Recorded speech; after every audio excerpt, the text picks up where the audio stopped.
So, good morning or good night, depending on where you are in the world, and welcome to another interview of the Shield Dude on a Couch. I'm your host, Hector, and today I'm joined by Gabriel D'Amours, and he's the drummer for the band Apes, which is a band from Canada, and they mix grindcore with black metal and hardcore.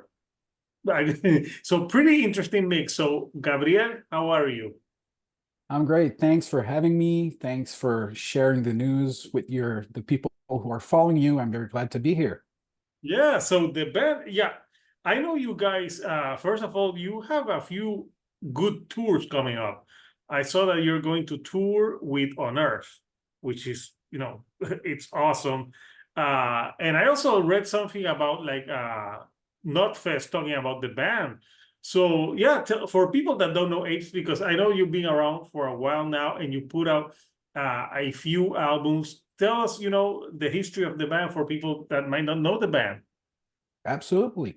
So Apes has been around for 12 years now, more or less. There have been a few changes to the lineup over the years, as with most bands, obviously.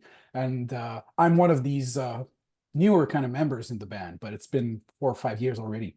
And I've been friends for a long time with all the members of the band. So we've been around since 2012, I believe, and the original idea for Apes was to create music that came out of hardcore, which was, our main influence.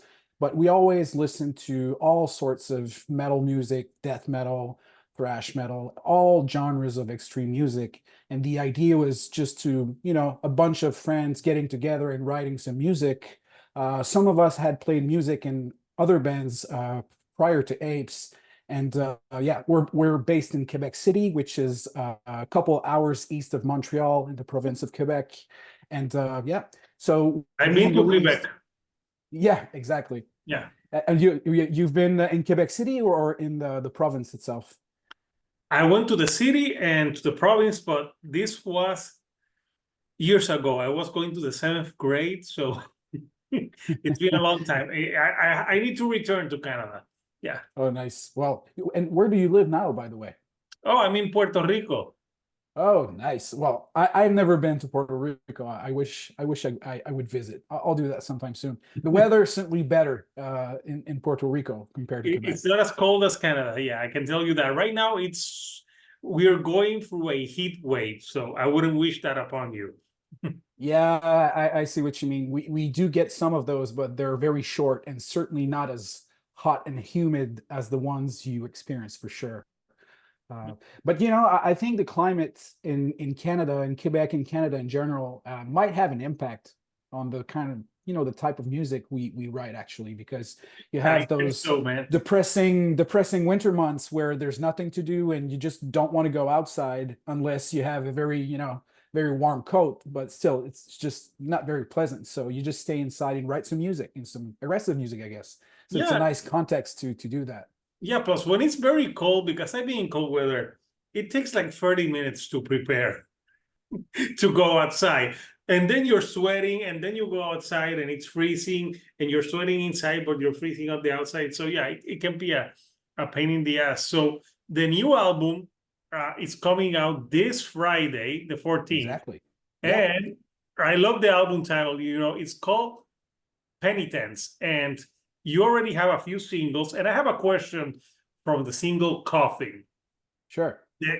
The song starts and you hear someone say like you are not you don't enjoy living, therefore you're not alive. Did you guys take that off from Yes Man by Jim Carrey?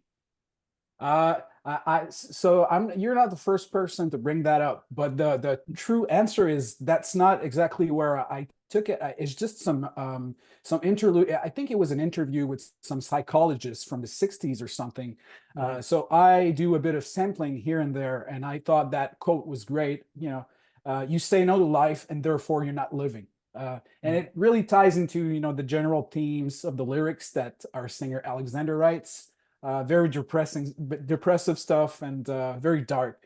But it's the kind of music we do, and it's the kind of quote I think that resonated well with the rest of the lyrics and the themes that we exploit on the album. Yeah. Yeah, plus the song is called Coughing, but I wonder because I'm like, they say that on that movie. I'm like, we don't know. Like, Jim Carrey put Cannibal Corpse in one of his movies, so he Exactly. likes metal. So yeah, Coughing's are very interesting. But there's more samples. Like for example, the song Closure.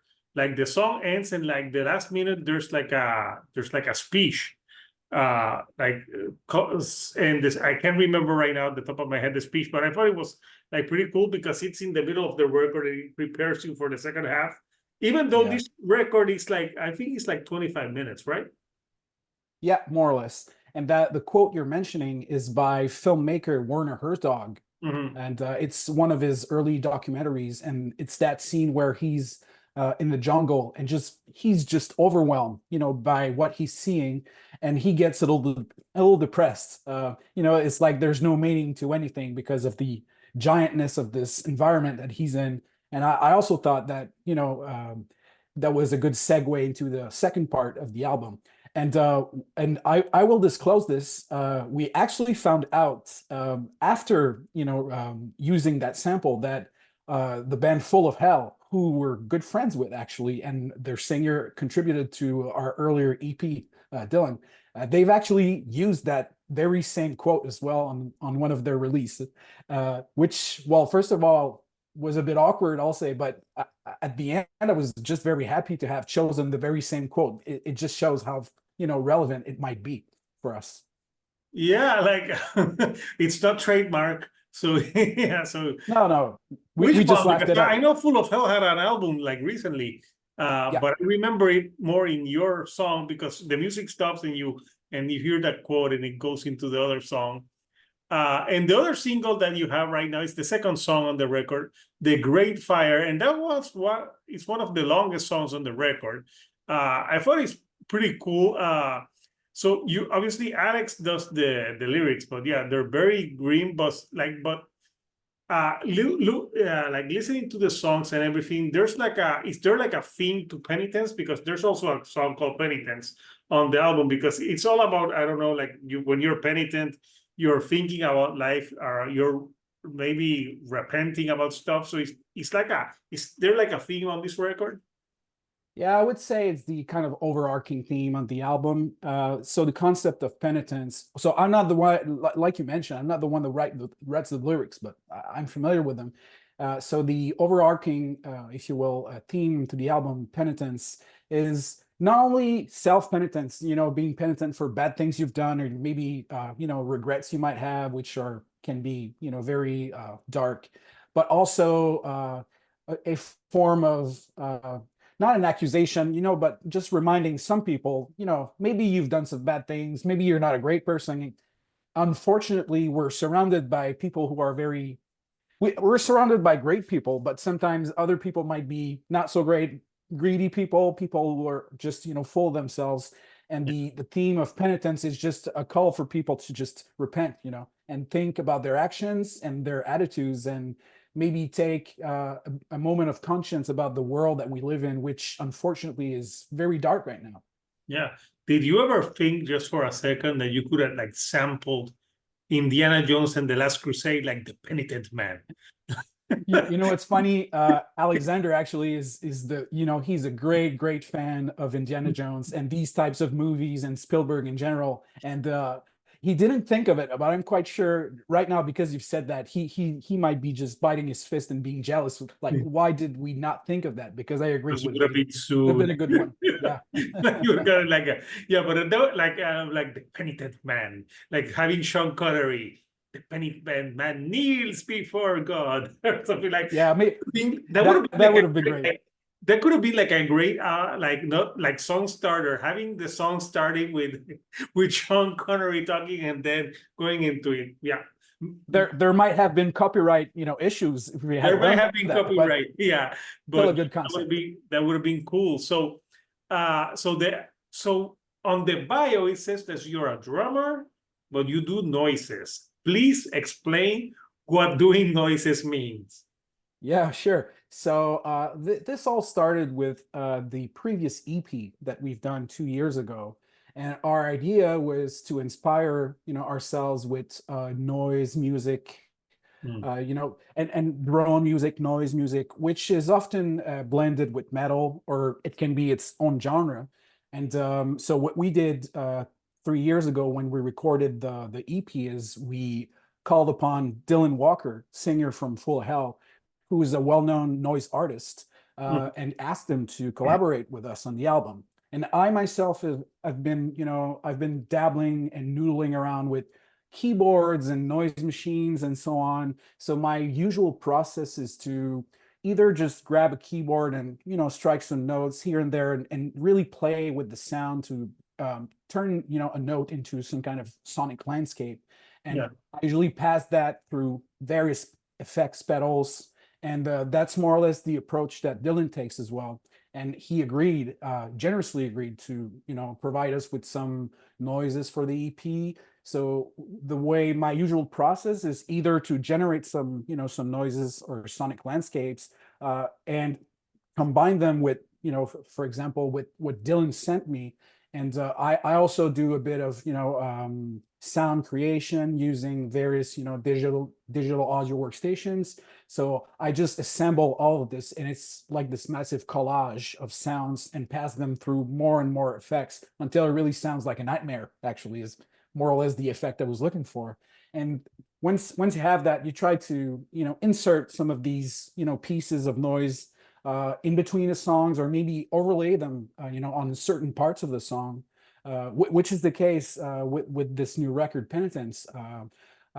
For example, the very last song, which is called Pillars, has, drum samples that we've done. I was going to ask you about that song because there's like a drum pattern there that sounds very tribal.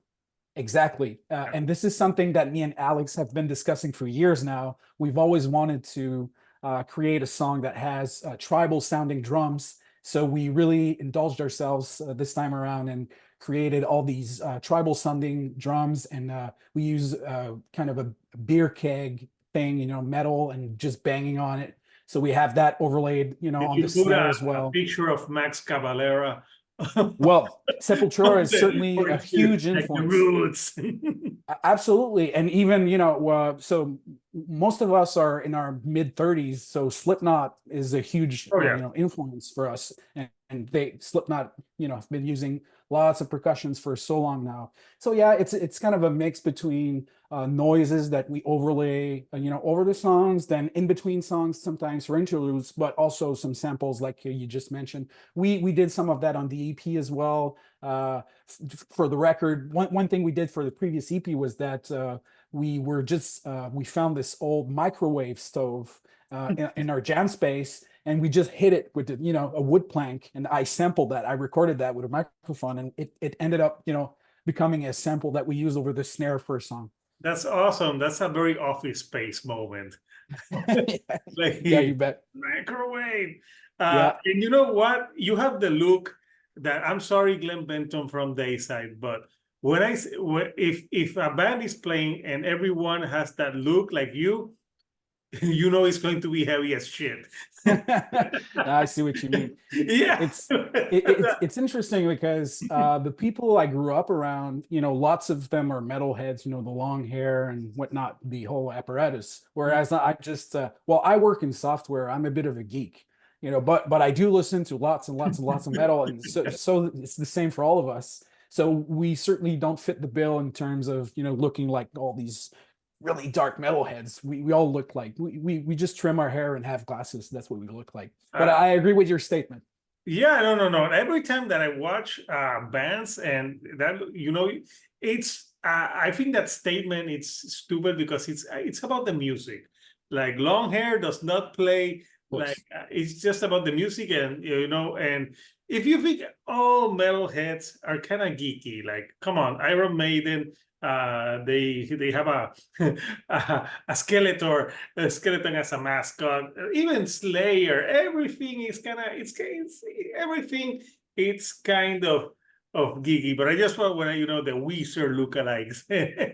Yeah, I appreciate that. And I have the glasses too, so I'm like, whatever. It's stupid. So yeah, the album, I'm gonna show the artwork, which I know the artwork was done by your singer. Exactly. So yeah, so you guys are pretty much you're pretty hands-on. It's a pretty cool artwork. Uh, I'm sure I don't know what the singer was going for, but yeah, there's someone obviously he looks like he's being penitent, and Exactly. Yeah, there's like he's repenting, and the whole the rest of the artwork really represents his train of thoughts, his mood, and it's, as you can see, it's very dark. It's very painful. It's very dreadful, and that's the feeling that Alexandre wanted to convey when he created that artwork. And as you might know, Alexandre he works with so many talented groups now. He's done cover art and t-shirt designs for so many bands now, including on Earth, with whom we're playing in a couple days. Black Dahlia Murder, and so many bands now. He's just great, and obviously it's a huge advantage for us to have Alexandre on board. oh yeah. Creating the artworks for the albums and the t-shirt designs and so on. Yeah. Yeah, because it stays in-house, and yeah, it's a great artwork, and it goes with the music, and so yeah, you do the sampling. So tell me about the upcoming tours and shows that you guys have lined up. Yeah, so we'll be doing our first ever show in the US in a couple days, and it's a great lineup. So On Earth are putting on this 20th anniversary for The Oncoming Storm. And so Fuming Mouth, Alt War, Bleeding Through, name it, so many great bands. And we're expecting to book many more shows in the US over the coming year. So now we have our visa, it'll be our first time. So, and there's a bunch of bands that, we want to hit up and try to tour with. So for the rest of our summer, we're releasing Penitence in just 3 days now, and we'll be doing some release shows around Canada as well. So we have 6 or 7 shows in our area, more or less in the province, and then we're playing shows in the Eastern Canada and the Maritimes later in September. So it's we've got it laid out real nice, and we'll be playing with many great local bands. Oh no, I've been interviewing a lot of bands from Canada, and Canada has some great metal and in like progressive metal, thrash metal, you name it. Canada has many great bands. So yeah. So you say you got your visas, but I just thought off the top of my head, would they really deport you guys if you don't have visas to Canada? Like they're well, like, we probably just it's real. they would probably just turn us around at the border. It's a bit complicated, as you probably it's know. Terence and Philippe from South Park. Exactly. So yeah, we just wanted to do things by the book. It's a process for a Canadian band to obtain a visa to play shows in the States, but I was actually the person taking care of the visa process, the application process. It's a bit of a pain. Not so it's a lot of money, but about rock and roll. yeah, but there's people don't discuss it all that much, but there's this huge administrative aspect to playing in a band and trying to plan tours, and it's a job. And if you're going there, people are like, why don't you come here? Because dude, it costs money. Exactly. I happen to also work as a tour manager, and Nice. as a part-time thing, and yeah, there's lots of things that we need to consider when planning a tour, logistics and traveling and budget and so on. So, but that's the kind of thing I like to do. So I'm happy to take care of it, but it's just that I guess people don't always think about that aspect, of playing shows, and just it's not like planning a vacation. It's a bit more complicated. Show me your Excel spreadsheet. Exactly. like here is my spreadsheet of like the tours. Yeah, no, like people think it's like it's not. Yeah, and these past 2.5 years that I had the channel talking to bands, I've got to know a lot about like behind the scenes, the things that people don't see. So sometimes when I'm here at a show and I hear someone talk to a promoter, oh, bring this band, I'm like, yes, it's that easy. Exactly. Yeah, because there's nothing else to do. It's not that easy. So it's a job. Of course, there's fun parts from it, but yeah, it is a job. So on this album for you, like is there like which song for you is currently the one that if you have to say, hey, listen to this new album by Apes, which song is your favorite on the record? So there's like two things for me. So my favorite one is certainly Coffin, which is the first single that we've released. And I like it a bit more than the others for two reasons. The first one is because it's the more death metal sounding, I think, Yeah. track on the album. And also because we had this collaboration with Maddie Watkins from Year of the Knife on that specific track. And so Maddie was involved in a very, very big accident last year, and she's still recovering for it. And that collaboration that she did with us was, I think, pretty much the last recording she did before having that truck crash. And thankfully, she's doing good now, and she's pretty much back on track. But it was such a traumatic event for people who are involved in the metal and hardcore scene. So this specific song has a special significance for me, for the rest of the band as well.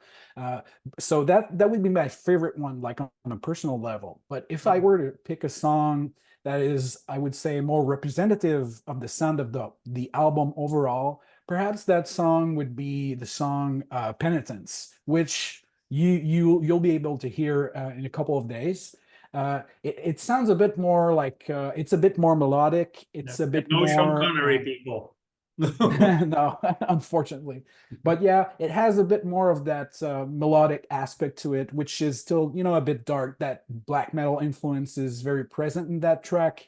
And yeah, a bit of a bolt thrower kind of guitar riff, with the double bass drums and so that would be the one track that I think is more representative of the overall sound of this album. It's a bit of a departure from the previous albums we did, which was 2017. It's a long time ago, but in our opinion, the way our sound evolved is just it's a good direction to take, and it really we're trying to make three categories of people happy in a nutshell. So the hardcore kids, they want the mosh parts, and we like that stuff as well. Yeah. Obviously, that's where we come from. The metalheads and the people who like their black metal, which we have influences from and here and there, I but think we're it's not a black more it's more hardcore metal than yeah. black metal. At least what I think maybe because it's dark, but I heard it's more like a very dark, like maybe it can call instead of black metal black core. I don't know. People will think Yeah, of, some people call it darkened deathcore. I don't know. I'm not very good with these categories, but so we take influence from black metal, but it's certainly, as you said, it's certainly not black metal music. But there's certain touches here and there that remind you of it. So we're just trying to strike a balance between those different genres and remain true to ourselves, because this is our music. And we want to. The very first reason why we're doing this is because we're a bunch of friends and we want to play music and have fun. Yeah, and there's 6 people in the band and you have 3 guitars. Yeah. So there's a lot of noise with the band. And the album, I would recommend this to people who like all the bands that we're talking about. It's brutal, it's to the point, it's like 25 minutes, so it goes by quickly. But yeah, I did listen. I put headphones to listen to it, and I got to listen to the samples. So I'm like, yeah, you could. It would be awesome, you guys opening for. I could see you like touring with bands like On Earth. You could tour with that. But you can tour with metalcore bands. You can tour with Black Dahlia Murder, death metal, and you can tour with like a Slipknot in Nosfest. Like the ape sound translates to different things, and I think that's a good thing. Well, thanks for saying that. It's always been one of the key characteristics, of the music we're trying to make. Blending many different genres that all there's a, there's this there's an overall thread, behind it, but it's just trying to reconcile different genres, because the 6 of us listen to so many different styles of music and writing songs, because the writing process is something we do, all of us do and participate in. So we're just trying to blend everything and make it into something that's coherent, but that you can listen to and bang your head to. Yeah, of course. So Gabriel or Gabriel, because I speak Spanish. Yeah, well, the way you're pronouncing it actually resembles the way I pronounce it because we all speak French in the band. So Gabriel. Gabriel, yes. Oh, yeah, I know in Quebec they speak French and English. So yeah, I gotta return. So before I let you go, you being a drummer, which drummers influence your style growing up?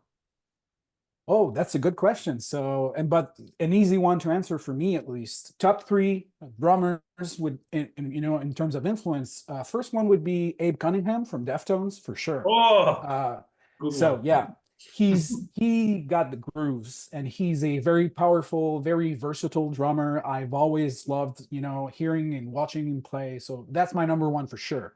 And then Igor Cavalera from Sepultura, well, previously from Sepultura for sure. Uh, Very straightforward, very aggressive, type of playing.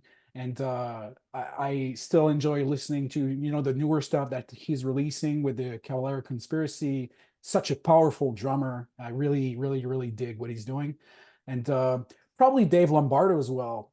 Classic. I'm more into Slayer than I'm into Metallica, for example. So for me, Dave Lombardo, one of the earlier, death metal drummers, if you will. Lots of speed, lots of aggression, lots of power. So those would be my top three.